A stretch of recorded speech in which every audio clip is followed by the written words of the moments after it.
جیان عمر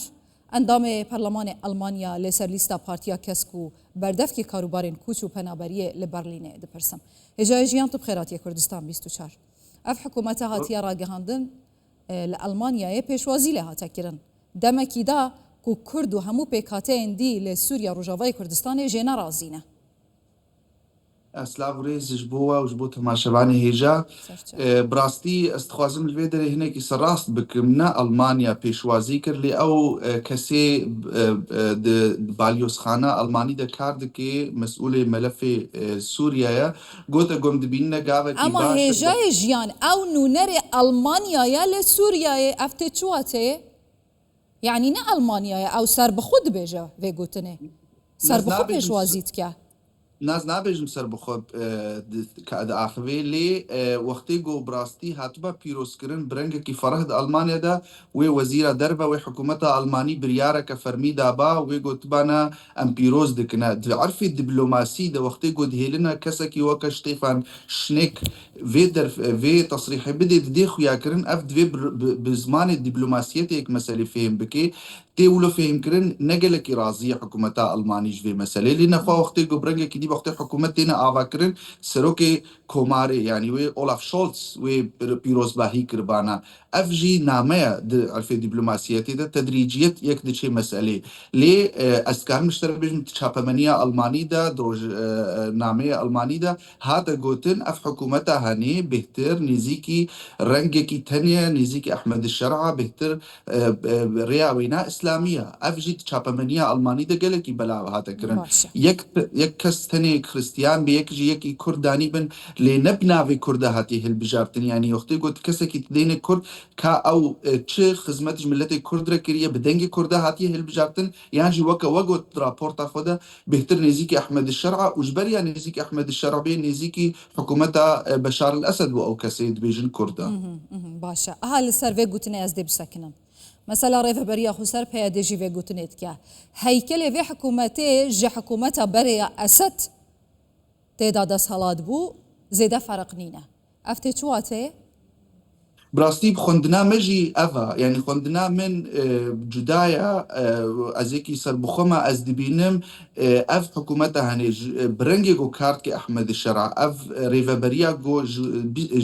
وقت بشار اسد دانا عرضی کارد کن چه کنگره گفتگویا نتوی چه کرن تنافع آنین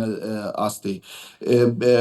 دستور راگهاندن دیسا تکس نکرن شریک نها حکومت چه کرن او وقت بیجن زلالی شفافیت نینه چلو و بریارا دستینن جمره تی خویا کرن او تخوازن حکم هموی بخنه دستی خوده جهی بریار همو دستی واده بی جوا 5 سالی چوی و از خوازم زیده تر بیجن نه بس پیک هاتین تولی وی حکومتی و تولی بریاری نکرن گلک پارتی سیاسی سوریا ده هنه گلک پارتی اپوزیسیونی هنه گلک کار کربونه دوا 5-6 سال حکمی مالا اسده او تفجی نکرن الشریک چتا گو از دبینم اف دستهلاتا نود خوازی جهی خوا لسوريا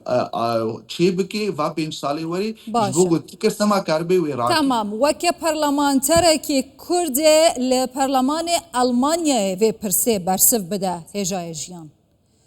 اگر بکاتا اولو نتوا لسوريا بهنه پشگو هاویتن ظلم لوان بهتا کرن دیاسا و دستور دا مافیوان نهیتا دان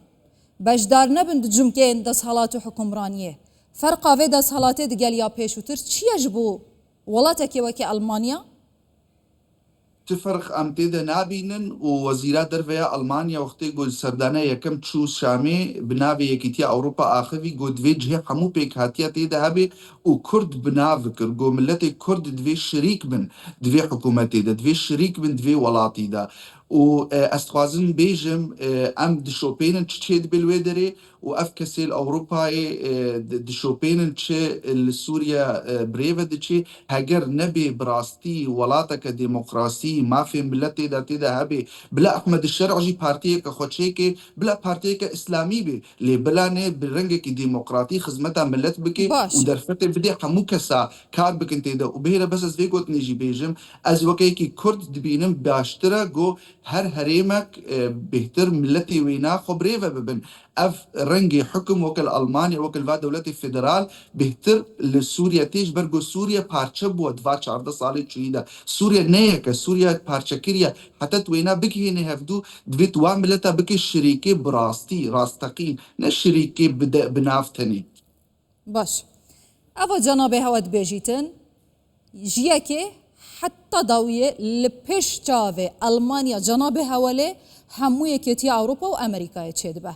هەر هەمویان گوتن مە بەشێکی سزایان ڕاگرتن حتا کو ئەم ببینن ئەف دەسەڵاتان و دێ چاوە تەف بگەڕە چاوە تەعاملێ بکە دبێژن و نابێژن دیسە ئەف دەسەڵات وەکە خودکە بوچی جبر خويايا يعني اف دستهلات شاشيتيه بري دوبارت كي درفت اف دولتي اوروبي وامريكا درفت ددنا وانا لي ام زاننا فا دولتا درفت دار ريجيما اسد جي دسبيكي جيرا قوت ندريت هارتني بكيتي در ريجيما اسد نكر حتى تهاوي كت جبر ولو دوي اف دستهلات هني فهم بكي وينكار بن سوريا كبيشروج بتنا خوا بيجو خلكي بكنا الشريك يعني يعني چه درفته دده يعني چه درفته دده درفته دده لسر خوینا سوریان درفته دده لسر خوینا پیکاته و نتویان 54 سالا ملت کرد یک جوان ملتان لسوریا سرکود بو هاتنا دربدر کرن اسمیله کرن اخواه تداگیر کرن مافی ناسنامه کمترین پینه هاتدان نکاریبون زمان خوب بخینن چند سال دی پیویست حتی سوریا ببه سوریا همویان سوریا که دموکرات راستا از باور ناكم بصالا وي درفتي بدنا وانا لي استخازم بيجم ملتي كردجي بشكريا وينا تيكرن امريكا الور حاضره اوروبي برسر برسكريكا كردي سكنن و درفت وقتي جو از دبيجم جبر سوريا الشركي 14 صالي دركتيا دمك هندك بيشا وانا هيا بدنا خويا كرن او تخازن ديمقراطيه تشيكن هاجر جمره هذا خويا كرن نما فكرتي ده هيا افريجي ما هاني دتشي باليه يكرنجي وباليه الديكتاتورية باور بك الأوروبا والدنيا وأف زانكسيون أف